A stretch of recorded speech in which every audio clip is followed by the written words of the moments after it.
నువ్వు? మానవుణ్ణి. సామాన్య మానవుడివేనా? సార్వభౌముని కుమారుణ్ణి, మానవ సామ్రాజ్యాధిపతి బాతడు. సుక్షత్రియుడవే, దేశ సంచారము చేస్తున్నావా? దేశభ్రష్టుడి అయ్యారు స్వామి. ధర్మము తప్పి ప్రవర్తించావా? కాదు, ధర్మహాని కలగకుండా ప్రవర్తించా. మీరెవరు స్వామి? నేను ఒక శాపగ్రస్తుణ్ణి. మరి విమోచనమే లేదా?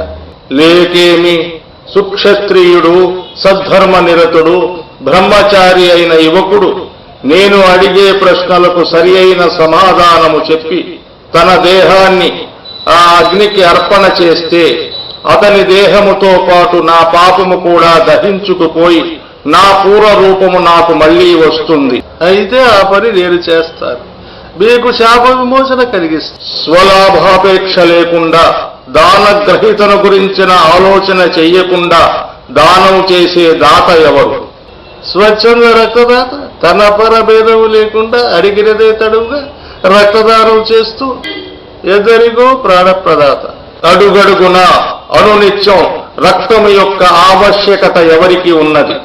అన్నం పుణ్యం ఎరిగే చిన్నారు, రక్తంలో జన్యు లోపంతో పుడుతున్న చిన్నారు, ఈ తలసీమియా చిన్నారు.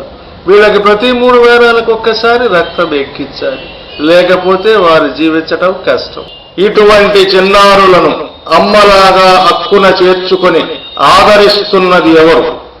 రెడ్ క్రాస్ రక్తనిధి. ఇది మానవ రాజ్యానికి తూర్పున 100 క్రోసుల దూరంలో ఇంద్రకీలాద్రికి సమీపంలో కృష్ణానది పరివాహక ప్రదేశంలో ఉన్నది. ఈ రక్తనిధికి మనమేమి చెయ్యాలి? ఏమున్నది, స్వచ్ఛంద రక్తదాతలు ఎక్కువ సంఖ్యలో ముందుకు వచ్చి ఈ రక్తనిధికి తమ ఆపన్న హస్తం అందించాలి. అప్పుడే ఆ రక్తనిధి ఈ తలసీమియా చిన్నారుల జీవితాలలో వెలుగులను నింపుతుంది. భేష్ కుమార, ఇప్పుడు నువ్వు ఆ అగ్నిగుండములోకి దూకి ఆత్మాహుతి చేసుకోవాలి. గురుదేవ, తమ ఆజ్ఞానువర్తి.